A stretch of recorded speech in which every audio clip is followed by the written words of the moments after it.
రాష్ట్రంలో ఆధ్యాత్మికత రావాలి, దైవం యొక్క ప్రాధాన్యతని గుర్తించాలి. ప్రతి ఒక్కరూ కూడా ఎవరు ఏ మతానికి వ్యతిరేకులు కాదు. కానీ ఈ రాష్ట్రంలో ఆలయాల పట్ల గతంలో జరిగినటువంటి అవాంఛనీయ సంఘటనలు లేకుండా ఆగమ పండితుల యొక్క శాస్త్రాల ప్రకారం ఆధ్యాత్మికతను పెంచడం కోసం అనేక కార్యక్రమాలని రాష్ట్ర ప్రభుత్వం ముఖ్యమంత్రి గారి ఆదేశాలతో తీసుకోవడం జరిగింది. అందులో భాగం ఈరోజు నెల్లూరులో ఉన్నటువంటి ఈ యొక్క అసిస్టెంట్ కమిషనర్ కార్యాలయ భవనం 85 లక్షల రూపాయలతో దీన్ని పూర్తి చేసి ఈరోజు గౌరవనీయులైనటువంటి ఇన్ఛార్జ్ మంత్రివర్యులు ఫారూక్ గారు, మన జిల్లా మంత్రివర్యులు శ్రీ నారాయణ గారు, శాసనసభ్యులు, జిల్లా పరిషత్ చైర్పర్సన్ గారు, మా దేవాదాయ శాఖ కమిషనర్ గారు, ఇతర అధికారులతో కలిసి భవనాన్ని ఇవాళ ప్రారంభించాం. ఇది కింది అంతస్తు వరకే ముందు మంజూరై నిర్మాణం చేయడం జరిగింది.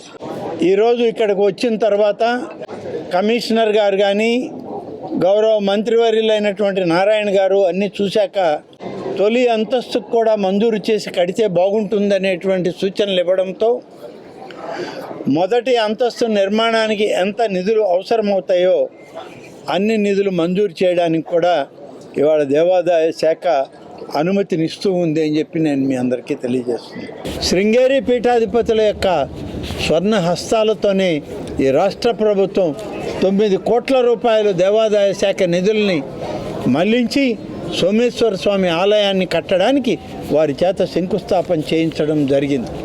గతంలో ముఖ్యమంత్రి గారు 3 మాసాల క్రితం సోమశిలకు వచ్చినప్పుడు సోమశిల ప్రాజెక్టును చూస్తూ ఆలయ పరిస్థితులను గమనించి ఈ ఆలయాన్ని వెంటనే ప్రారంభించండి, దేవాదాయ శాఖ నిధులతో ఆలయాన్ని పునర్నిర్మించండి అని చెప్పి ముఖ్యమంత్రి గారు ఇచ్చినటువంటి సూచనల మేరకు సోమేశ్వర ఆలయాన్ని ఇవాళ పనులు మొదలుపెట్టాం. టెండర్లు పూర్తయినాయి. త్వరలోనే కాంట్రాక్టర్లు ఆ పనులు మొదలుపెట్టడానికి మొత్తం గ్రానైట్ రాయితోనే ఆలయాన్ని నిర్మాణం చేయడం జరుగుతుంది. మన పెన్నా ఘాట్ ఉంది. తల్పగిరి రంగనాథ స్వామి ఆలయానికి గతంలో కొంత పని చేసి ఆపేశారు. ఆయన ఉన్న వరకు జరిగింది. తర్వాత 5 సంవత్సరాలు దాన్ని పట్టించుకున్న నాదుడు లేడు. ఇప్పుడు మళ్ళీ తల్పగిరి రంగనాథ స్వామి ఆలయం ఘాట్ గురించి నారాయణ గారు తిరిగి చేయడానికి ప్రయత్నం చేస్తున్నాం. అలాగే శ్రీ వేణుగోపాల స్వామి దేవస్థానాన్ని కూడా అది పూర్వీకులు మరి వంశపారంపర్య పాలకుల అధీనంలో ఉన్న ఆలయం కూడా ఇవాళ పాడుపోయే పరిస్థితి వచ్చింది.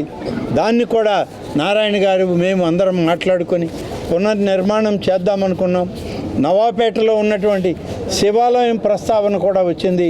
నారాయణ గారితో మాట్లాడి రేపు రాబోయేటువంటి నెల్లూరు నగర పర్యటనలో ఇటువంటి ఆలయాలన్నింటినీ చూసి ఎక్కడెక్కడ ఆలయాలు ఇవాళ సరైనటువంటి రక్షణ లేకుండా, భద్రత లేకుండా పాడుపడే పరిస్థితికి వచ్చాయో వాటన్నిటిని కూడా ఒకటొకటిగా తీసుకొని ఆలయ పునర్నిర్మాణానికి నారాయణ గారి సలహాతో మేరకు, మా ఇన్ఛార్జి మంత్రి గారి సూచనల మేరకు నెల్లూరు నగరంలో పూర్వపు ప్రతిష్టను తీసుకొచ్చి ఆధ్యాత్మికం వైపు ఈ ప్రాంత ప్రజలందరూ కూడా ఉండే విధంగా తీర్చిదిద్దడానికి ఇవాళ చంద్రబాబు నాయుడు గారి ప్రభుత్వం కట్టుబడి ఉందని చెప్పి నేను మీ అందరికీ మనవి చేస్తాను.